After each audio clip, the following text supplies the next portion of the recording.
नमस्कार.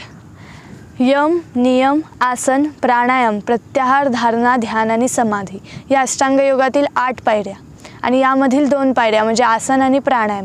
जेव्हा आसन आणि प्राणायाम या दोन्ही पायऱ्यांचा सराव होतो तेव्हा तो सर्वांच्याच हिताचा ठरतो. त्यामुळे प्राणायाम हे करणं आपल्या आत्ताच्या जीवनामध्ये फार महत्त्वाचं झालेलं आहे. आणि ऋषीमुनींनी ह्या ज्या पायऱ्या मांडल्या यासाठीच मांडल्या की माणसाचं आयुष्य सुदृढ आणि निरोगी राहावं.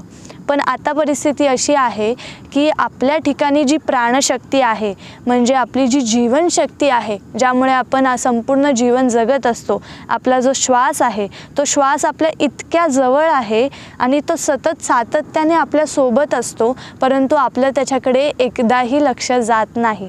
जवळ असून आपल्यापासून तो दूर आहे. आणि त्यामुळे प्राणवायूचं महत्त्व समजून घेणं, त्याचं ज्ञान आत्मसात करणं किंवा ही पंचप्राण आपल्यामध्ये कसे वास करून आहेत आणि हे जे पंचप्राण आपल्यामध्ये आहेत त्यांचं कार्य नेमकं कसं आहे आणि हे पंचप्राण ज्या नाड्यांमधून सगळीकडे प्रवाहित होतात, जे त्यांचं जे वितरण जे होतं शरीराच्या प्रत्येक अवयवापर्यंत ते कसं होतं आणि या नाड्यांचं कार्य काय, ह्या सगळ्या विषयी आपण आज जाणून घेणार आहोत.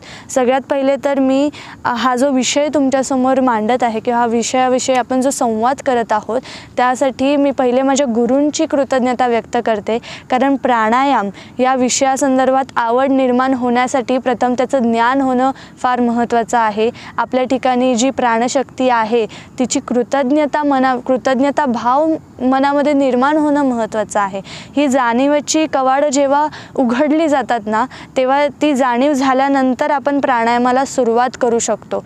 कारण आपल्या जवळ जे आहे ना ते आपण नेहमी विसरतो आणि आपल्या लांब जे आहे त्याचा आपल्याला नेहमी आठव असतो. म्हणजे जे आपल्याकडे नाही आहे त्याचा नेहमी आठव आणि जे आपल्याकडे आहे त्याचा नेहमी विसर, अशी मनुष्याची अवस्था असते. आणि त्यामुळे आपल्याकडे काय आहे तर आपल्याकडे सुदृढ शरीर आहे, आपल्याकडे श्वास आहे, आपल्याकडे या 2 नाकपुड्या आहेत, आपल्या आतमध्ये सगळी व्यवस्था सुनियंत्रित आहे, पद्धतशीर आहे आणि चालू आहे. हे फार महत्त्वाचं. ही व्यवस्था जर बंद पडली तर माणसाचं जीवन संपलं, तो तिथेच थांबतो. मग ही जी व्यवस्था आहे या व्यवस्थेविषयी कृतज्ञता कशी व्यक्त करावी तर ह्या शरीराला सुदृढ ठेवून, निरोगी ठेवून व्यायाम आणि प्राणायाम, योगासनं याद्वारे ह्या शरीराची कृतज्ञता आपल्याला व्यक्त करता येते. म्हणून प्राणायाम हे आपण बरेच जण करतात देखील आणि याचा भरपूर सराव करतात, अर्धा 1 तास प्राणायामाला देतात आणि या प्राणायामाचे विविध प्रकारसुद्धा आहेत. पण प्राणायाम म्हणजे नेमकं काय तर आपली जी प्राणप्रणाली आहे ही प्राणप्रणाली ज्या शरीराच्या माध्यमातून नियमितपणे वाहत असते आणि त्या प्राणप्रणालीला हे जे श्वास प्रश्वास आहे त्यांना आपण आयाम देतो. आणि या श्वास प्रश्वासांचा जेव्हा आपण प्रयोग करतो आणि त्या प्राणांमध्ये नियमितता घडून येते तेव्हा प्राणायाम घडतो. मग हा प्राणायाम आपण करत असताना सगळ्यात महत्त्वाचं जे द्वार आहेत, जे 2 द्वार आहेत ते म्हणजे या 2 नाकपुड्या. या 2 नाकपुड्यांद्वारे श्वास आत जातो आणि बाहेर येतो आणि हे सातत्याने घडत असतं. आणि त्यामुळे आपला श्वास जितका दीर्घ आणि जितका लांब तेवढं माणसाचं आयुष्य जास्त. माणसाचंच नव्हे तर प्रत्येक प्राणीमात्राचं सुद्धा आयुष्य या श्वासावरच अवलंबून असतं. म्हणजे प्रत्येक प्राणी हे जे प्राणतत्व आहे त्या प्राणतत्वामुळे हा प्रत्येक प्राणी जिवंत आहे, हे आपण पहिले लक्षात ठेवलं पाहिजे. म्हणून ह्या प्राणाची जेवढी दीर्घता जास्त आणि जेवढा श्वास खोल, लांब आणि संथ तेवढी त्याची आयुमर्यादा जास्त, हे आपण पहिले लक्षात घेतलं पाहिजे. आता आपण जर प्राण्यांकडे पाहिलं तर मग ससा किंवा कुत्रा किंवा कबूतर असे जे पक्षी किंवा प्राणी आहेत त्यांची आयुमर्यादा खूप कमी आहे हे आपल्या लक्षात येईल. का? कारण की त्यांचा जो श्वास आहे तो खूप जलद गतीने आहे, त्याचा स्पीड खूप जास्त आहे. म्हणजे कुत्रा साधारण 1 मिनिटाला 37 वेळा श्वास घेतो, ससा 1 मिनिटाला 39 वेळा श्वास घेतो, कबूतर 1 मिनिटाला 35 किंवा 37 वेळा श्वास घेतं. त्यामुळे यांची जी आयुमर्यादा आहे ना ती 8-9 वर्ष 10 वर्ष अशी आहे. पण याच्याच उलट याच्या बरोबर आपण जर कासवाचं जर पाहिलं श्वसनक्रिया जर कासवाची पाहिली तर ती इतकी दीर्घ आणि इतकी संत आहे, एवढी लांब आहे की त्यामुळे कासव हा जो प्राणी आहे तो जवळजवळ 200 ते 400 वर्ष जगतो. आणि तो इतके वर्ष जगण्याचं कारण काय की त्याच्या श्वासाची स्थिरता, दीर्घता, लांबी, खोली ही खूप आहे. आणि हेच माणसाने ध्यानात घेतलं पाहिजे की जेवढी माणसाची श्वासाची दीर्घता जास्त तेवढं माणसाचं सुद्धा आयुष्य जास्त असणार. आणि माणूस हा एका मिनिटाला 18 ते 17 वेळा श्वास घेतो आणि तो एका मिनिटाला श्वास घेणं आणि सोडणं हे एका मिनिटाला 18 ते 17 वेळा होत असतं. तर मग 18 ते 17 वेळा श्वसन करून सुद्धा माणूस जवळजवळ 70-80 वर्ष जगू शकतो. तर याची दीर्घता आणि याची संथपणा जर आपण प्राणायाम करून प्राणांना नियंत्रित केलं आणि वाढवला तर माणूस किती वर्ष जगू शकतो? 150 ते 150-200 वर्ष तो इतकं माणसाचं आयुष्य आहे. पण आता कसं झालेलं आहे की फार 70-80 जगला म्हणजे खूप जगला, चांगलं जीवन जगला असं आपल्याला वाटतं. आणि 40-50मध्येच आजार निर्माण होतात आणि हे सगळं माणसाने स्वतःहून ॲक्सेप्ट केलेलं आहे. आणि त्यामुळे यावरती प्राणायाम करणं, व्यायाम करणं, योगासने करणं याच्याकडे दुर्लक्ष केलं जातं. म्हणून ह्या सगळ्या गोष्टी फार महत्त्वाच्या आहे. काल मी खरं तर एका विहिरीमध्ये 3 कासवांकडे पाहिलं आणि मी खूप निरीक्षण केलं त्यांच्याकडे. नेमकं आपल्यामध्ये आणि त्यांच्यामध्ये काही फरकच दिसला नाही. नेमकं त्यांची जी व्यवस्था आहे आणि आपली जी व्यवस्था आहे ती तशीच आहे. त्यांनासुद्धा 2 नाकपुड्या आहेत, खूप बारीक नाकपुड्या, ज्या दिसणार पण नाही, अगदी डोळे बारीक करून आपल्याला पाहावं लागेल असं त्यांचे खूप बारीक नाकपुड्या आणि 2 डोळे, असं सगळी व्यवस्था तशीच. पण ते इतके वर्ष का जगतायत? तर त्यांची जी पोझिशन असते ना ती म्हणजे अशी, त्यांचे जे कवच असतं त्या कवचाच्या आतमध्ये ते असतात आणि त्या कवचातून ते मान बाहेर काढतात आणि ती मान अशी वर असते आणि अशी त्यांचे दोन्ही जे पाय असतात ते बाजूला असतात कवचाच्या. आणि त्यामुळे त्यांचा हा जो भाग आहे ना तो पूर्ण वरती ताणलेला असतो आणि मान वर असते. म्हणजे ते खरं तर ताठ मानेने जगत असतात. आणि असे ते संपूर्ण वेळ थांबलेले होते आणि खूप स्थिर, म्हणजे हलत नव्हते. हे निरीक्षण केल्यामुळे माझ्या लक्षात आलं की अशी मान असल्यामुळे त्यांचा जो श्वास आहे ना तो श्वास पूर्ण आतमध्ये भरत असणार आणि लंग्स, फुफ्फुसं जी आहेत ना ती पूर्ण भरत असणार आणि त्यामुळे त्या श्वासाची दीर्घता जास्त, त्यावरून ते एक अतिशय स्थिर आणि स्तब्ध होते आणि त्यामुळे त्यांच्या श्वासाची स्थिरता पण होती. म्हणून ही स्थिरता, ही लांबी, ही खोली आणि हा दीर्घ श्वास त्यांना 400 वर्ष जगवतो. मग यामधून आपल्याला काय शिकायचं आहे की माणूस कसा आहे आता असं झालेलं आहे. मोबाईल, उपकरणं आणि सगळ्या सुखसोयी ह्या सगळ्यामुळे माणसाला आता असं केलेलं आहे. पण माणूस कसा असला पाहिजे? असा असला पाहिजे, कासवासारखा ताठ मानेने जगला पाहिजे. पण अशी असल्यामुळे असा चालतो, असा बसतो, पोक काढून बसतात मुलं आजकालची. यामुळे काय होतं की आपली जी फुफ्फुसं आहेत ना ती अर्धीच भरली जातात.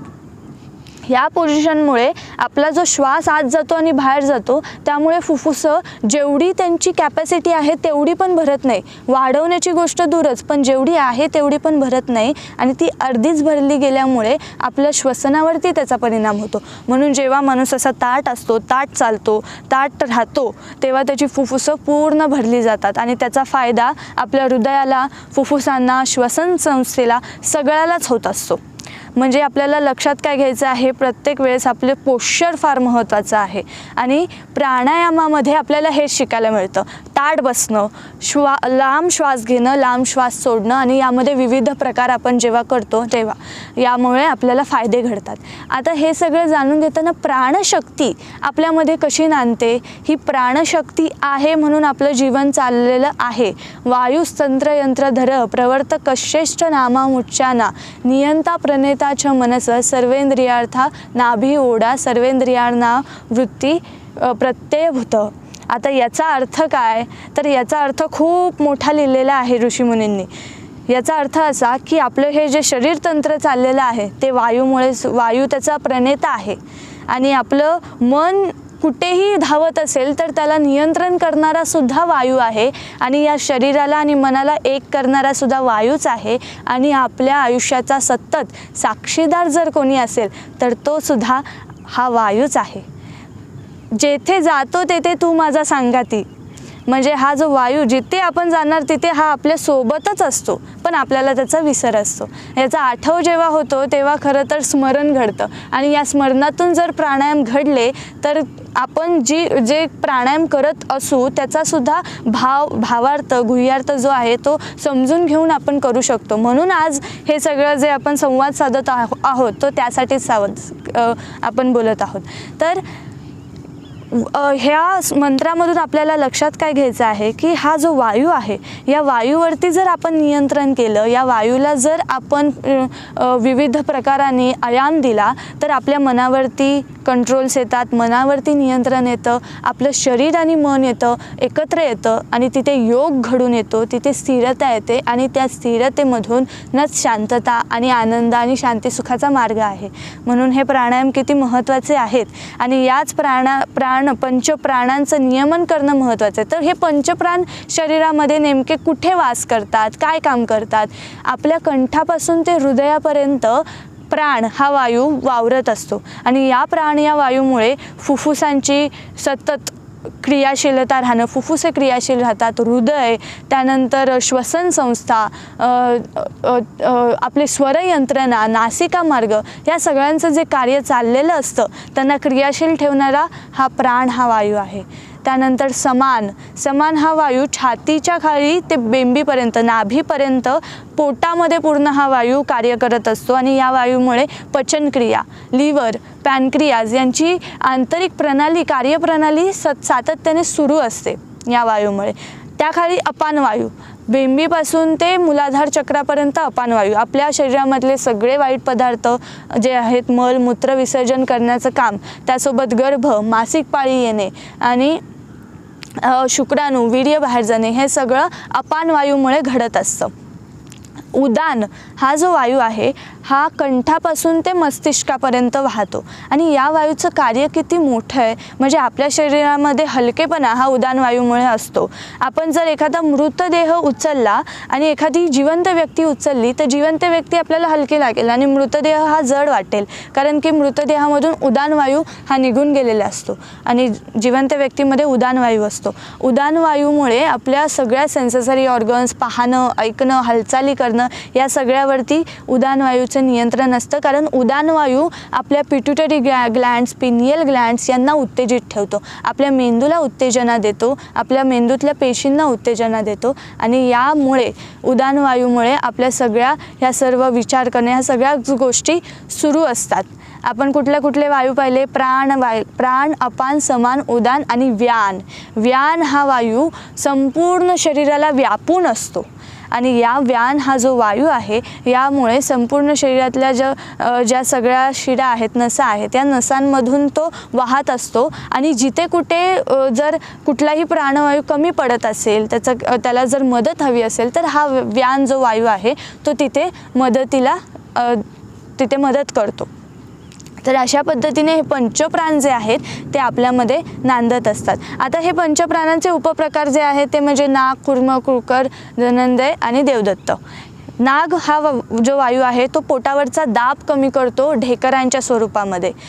कूर्म हा वायू पापण्यांची हालचाल करतो. कुठलाही धुलीकण किंवा जड पदार्थ किंवा सूर्यप्रकाश जर डोळ्यात जात असेल तर पटकन आपण डोळे बंद करतो, ते कूर्म या वायूमुळे. त्यानंतर क्रुकर हा जो वायू आहे आपल्या घशामध्ये किंवा नाकामध्ये एखादी जड गोष्ट अडकली असेल, धुलीकण काही अडकलं असेल तर ते शिंक किंवा खोकल्याद्वारे बाहेर टाकण्याचं काम हा वायू करतो. आणि देवदत्त हा वायू जर आपल्याला ऑक्सिजनची कमतरता जाणवत असेल तर जांभईच्या स्वरूपामध्ये अधिक ऑक्सिजनचा पुरवठा आपल्या शरीराला करून देतो. आणि आता व्यवस्था बघा काय आहे परमेश्वराची.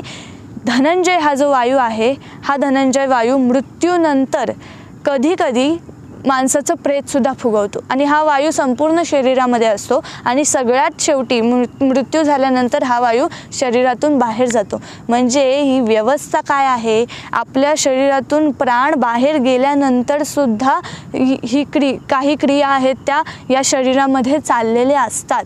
आणि हे आपण जर लक्षात घेतलं तर ही दिव्य व्यवस्था जर आपल्याला ध्यानात आली तर आपल्याला प्राणायाम का केले पाहिजेत आणि याची कृतज्ञता व्यक्त करायलाच पाहिजे हे लक्षात येईल. कारण या सगळ्या प्राणांमुळे, या पंचप्राणांचं नियमन झाल्यामुळे, या पंचप्राण आपल्यामध्ये आहेत म्हणून जीवन आपण जगतोय.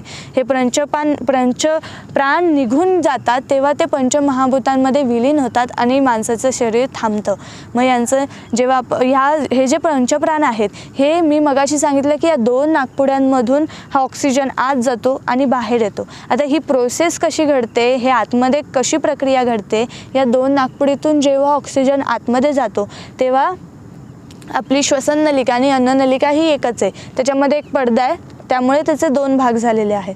तर त्या श्वसन नलिकेमधून अजून 2 भाग पडतात, त्याला श्वसनी म्हणतात. आणि त्या श्वसनिकाला अजून काही ब्रँचेस आहेत, याचा अभ्यास आपण केलेला असेल. फुफ्फुसांमध्ये त्या ब्रँचेस जातात, त्याला श्वसनिकाय म्हणतात. आणि त्या श्वसनिकायांना खाली त्याच्या खाली अजून वायुकोश असतात, जे डाळिंबाच्या आकाराचे असतात असं आपण म्हटलं तरी चालेल. तर ते जे वायुकोश आहेत त्याच्या खाली केशवाहिन्या आहेत. आणि या केशवाहिन्या जेव्हा ऑक्सिजन आपण आतमध्ये घेतो तो ऑक्सिजन या श्वसनी आणि श्वसनिकामधून वायुकोशात जातो आणि वायुकोशातून केशवाहिन्यांमधून जो कार्बन डायऑक्साईड व्हाईट घटक आहे तो इथे गॅस एक्सचेंजची क्रिया घडते.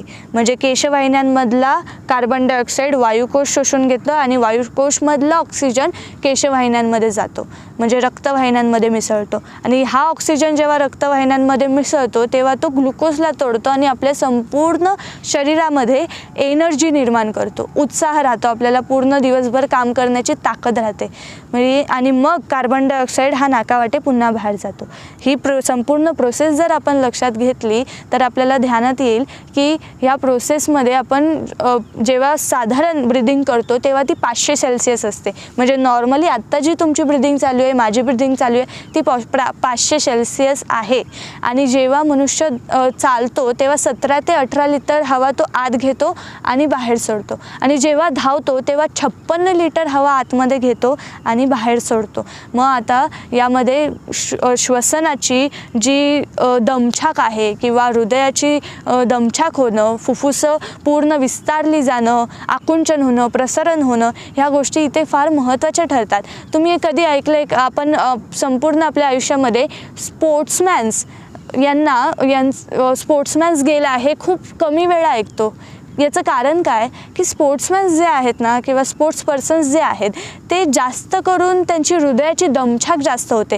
ते धावतात आणि त्यांच्याकडून जे खेळ खेळले जातात त्यामुळे फुफ्फुसांची कार्यक्षमता खूप वाढते, त्यांचा विस्तारलेपणा वाढतो आणि त्यामुळे त्यांच्या हृदयाची ताकद स्ट्रेंथ चांगली राहते, फुफ्फुसांची स्ट्रेंथ चांगली राहते. आणि म्हणून श्वसन अधिक झाल्यामुळे त्यांची जी श्वसनाची कार्यप्रणाली चांगली असल्यामुळे अशा गोष्टी स्पोर्ट्स पर्सनविषयी आपल्याला खूप कमी अपवादात्मक ऐकायला मिळतात. किंवा काही स्पोर्ट्स पर्सन असतील ते त्यांचं रिटायरमेंटनंतर त्यांचा व्यायाम जर सातत्याने राहत नसेल तर अशा गोष्टी आपल्याला ऐकायला मिळतात की तो स्पोर्ट्स पर्सन गेला असं. पण म्हणजे यामधून आपल्याला काय लक्षात घ्यायचं आहे की जेवढी फुफ्फुसांची कार्यक्षमता जास्त, जेवढा श्वास दीर्घ, जेवढी दमछाक हृदयाची होणार तेवढा आपल्या संपूर्ण शरीराला त्याचा फायदा होणार आहे. आता हे जे प्राणवायू आहेत, हा ऑक्सिजन जो आहे जो आपण आतमध्ये घेतो तो ऑक्सिजन ज्या नाड्यांमधून सगळीकडे वितरण होतं त्या नाड्या म्हणजे आपल्या 72,000 नाड्या आपल्या शरीरामध्ये आहेत. आणि ह्या 72,000 नाड्या ज्या आहेत त्यांचं कार्य भरपूर आहे. त्याच्यातल्या काही नाड्यांविषयी आपण जाणून पण घेऊ शकतो. 72,000 नाड्यांविषयी जाणून घेणं फार कठीण आहे, पण काही नाड्या आहेत ज्यांचं कार्य एवढं दिव्य आहे. गांधारी ही जी नाडी आहे, आपण जे डोळ्यांनी पाहतोय, डाव्या डोळ्याने जे पाहतोय ते गांधारी नाडीमुळे पाहतोय, उजव्या डोळ्याने पाहतोय ते हस्तजिवा नाडीमुळे पाहतोय. पुसा ही नाडी जी आहे ती डाव्या कानापर्यंत वाहते आणि त्यामुळे आपण डाव्या कानाने ऐकू शकतो. त्यानंतर अलंपुसा ही जी नाडी आहे ती कंदस्थानापासून तोंडापर्यंत वाहते. यशस्विनी ही नाडी उजव्या पायाच्या अंगठ्यापासून जाऊन ती उजव्या कानापर्यंत जाते, उजव्या कानाने आपण ऐकू शकतो. पायस्विनी ही जी नाडी आहे ती डाव्या अंगठ्यापासून ते डाव्या कानापर्यंत वाहते, त्यामुळे आपण ऐकू शकतो. त्यानंतर कुहू नाडी आहे, कुहू नाडी प्रजनन संस्थेपर्यंत जाते.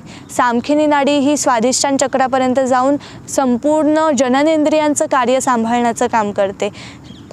कूर्म नाडी ही आपल्या दोन्ही फुफ्फुसांच्या मध्ये, इथे तुम्हाला एक स्टर्नम बोन जाणवत असेल, या फुफ्फुसांच्या मध्ये जे स्टर्नम बोन आहे तिथे कूर्म नाडी आहे आणि ही कूर्म नाडी आपल्याला आपलं मन स्थिर करण्यासाठी उपयोगी ठरते. त्याचबरोबर अजून बऱ्याच नाड्या आहेत, कौशिकी आहे, सुरा आहे, राका आहे. चित्रा ही जी नाडी आहे ही सुषुम्ना नाडीसोबत सुरू होते आणि सुषुम्ना नाडी ही वरच्या दिशेने जाते आणि चित्रा नाडी ही खालच्या दिशेने जननेंद्रियांच्या ठिकाणी जाते. आणि ही जी चित्रा नाडी आहे या नाडीमुळे शुक्राणू तयार होतात, वीर्य तयार होतं. पण जर आपण साधना केली, प्राणायाम केले तर या नाडीची जी शक्ती आहे ती पूर्णपणे कन्वर्ट होऊ शकते. म्हणजे ही नाडी सुषुम्ना नाडीलाच जाऊन मिसळू शकते आणि त्यामुळे ह्या आपल्याला जे काही भावना असतील आपल्या किंवा काही कामना असतील त्या सगळ्याचं प्रमाण कमी होतं, ते सगळं आटोक्यात येतं आणि त्यामुळे माणूस जास्तीत जास्त साधनेकडे लक्ष द्यायला लागतो. तर हे चित्रा नाडीचं कार्य आहे. त्यानंतर विज्ञान नाडी आहे जी आपल्याला शरीरामध्ये कॉन्शियसनेस ठेवते. विलंबना ही नाडी आपल्या बेंबीच्या अवतीभोवती असते. त्यानंतर राका ही नाडी म्युकस तयार करण्याचं काम करते घशामध्ये. सरस्वती ही नाडी स्वरयंत्रणेचं काम सांभाळते. म्हणजे ह्या ज्या नाड्या आहेत ह्या काय कार्य करत असतात आणि किती दिव्य कार्य चाललेलं असतं या नाड्यांचं. आणि सगळ्यात महत्त्वाच्या ज्या दोन नाड्या आहेत, इडा आणि पिंगळा. माझ्या डाव्या नाकपुडीतून इडा नाडी, डावी नाकपुडी जी आहे माझी ती म्हणजे इडा आणि उजवी नाकपुडी जी आहे ती म्हणजे पिंगळा. या इडा नाडीचा जो गुणधर्म आहे आणि या पिंगळा नाडीचा गुणधर्म आहे तो पूर्णपणे विरुद्ध आहे. या दोन्ही नाकपुड्यांमध्ये फक्त एक मसल्स आहे.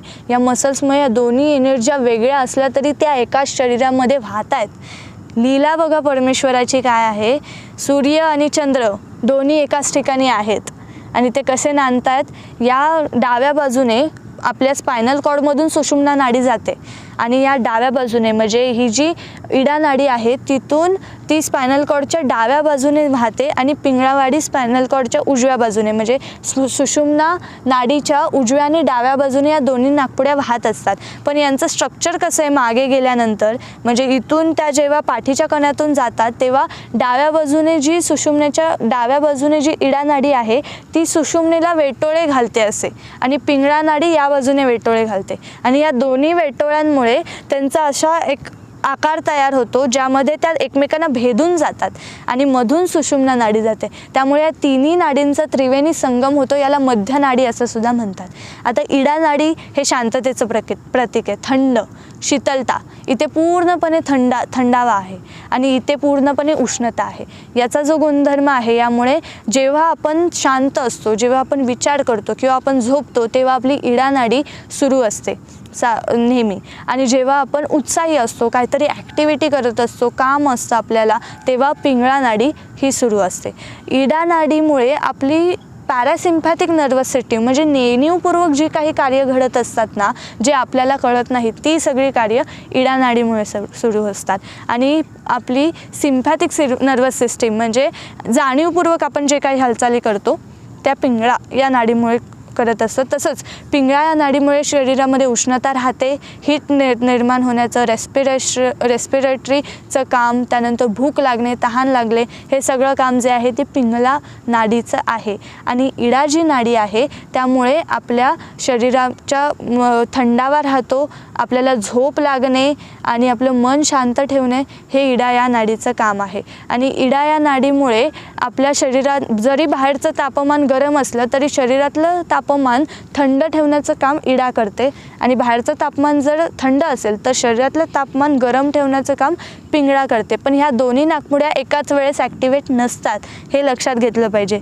या दोन्ही नाकपुड्या दीड तासाने त्यांच्या एनर्जी चेंज करत असतात. म्हणजे तुम्ही कधीही तुमच्या नाकपुडीवर आत्ता जरी हात ठेवला तरी कुठली तरी एकच नाकपुडी सुरू असते. फक्त असा एकच पिरियड आहे, 2 पिरियड आहेत ज्यामध्ये या नाकपुड्या, दोन्ही नाकपुड्या एकत्र आपल्या एनर्जी चेंज करतात जेव्हा दोन्ही नाकपुड्या सुरू असतात. तो जो वेळ आहे तो प्राणायामासाठी खूप उपयोगी आणि खूप चांगला वेळ आहे. ती संधी आपण साधली पाहिजे. आणि ती वेळ अशी की सकाळी 5:40 ते 6:20 आणि 11:20 ते 12:40 आणि सेम टायमिंग संध्याकाळचा आहे. या वेळेत जर आपण प्राणायाम केले तर त्याचा अधिक लाभ आपल्या शरीराला होतो. तर ही व्यवस्था जर आपण लक्षात घेतली तर आपल्याला ध्यानात येईल की परमेश्वराने आपल्याला एवढं सुंदर शरीर दिलेलं आहे, एवढा आनंदाचा गड्डा आपल्याला दिलेला आहे, पण आपल्याला तो आनंद घेता येत नाही. कस्तुरी मृगासारखं झालेलं आहे आपलं. धावतोय आपण, पण आपल्याकडे जे आहे तेच आपल्याला सापडत नाही आहे. आणि म्हणून आपण हे जर लक्षात घेतलं, या सगळ्याचं ज्ञान जर आपण आत्मसात केलं तर आपल्याला जर आवड नसेल तर ती आवड निर्माण होईल आणि प्राणायामाला आपण सुरुवात करू. आणि प्राणायामाला सुरुवात करणं फार महत्त्वाचं आहे, कारण बऱ्याच मंडळी यासाठी कंटाळा करतात, आळस करतात आणि प्राणायाम करत नाहीत. तर तसं करू नका. या नाकपुड्यांमुळे आपलं संपूर्ण जीवन चाललेलं आहे. आणि जेव्हा आपण हे ज्ञान घेऊन, ही व्यवस्था जाणून घेऊन प्राणायाम करणार, तेव्हा आपलं ते भगवन नामाच्या स्मरणात, म्हणजे भगवंताच्या स्मरणात हे श्वास आणि प्रश्वासाचा आयाम होणार. तेव्हा तो एक उपासना यज्ञच असेल. आणि हा यज्ञ आपल्याला सुरू करणं फार महत्त्वाचं आहे. आणि जर याचं ज्ञान झालं आणि जर हे आपल्याला कळलं, याची कृतज्ञता जर आपण व्यक्त करून हे सर्व केलं तर ते खरंच ईश्वर स्मरण आहे. आणि हे ईश्वर स्मरण करत तुम्ही प्राणायाम दररोज करा. आपलं आरोग्य सुदृढ ठेवा. आणि ही संधी आहे माणसाच्या जन्मात आल्यानंतर हे सगळं ज्ञान आत्मसात करून करणं. म्हणून ही संधी घ्यायची की नाही घ्यायची हे आपल्या हातात आहे. म्हणून सर्वांनी याचा लाभ जरूर घ्या. दररोज प्राणायाम करा आणि हे सगळे प्रकार जाणून घ्या. धन्यवाद.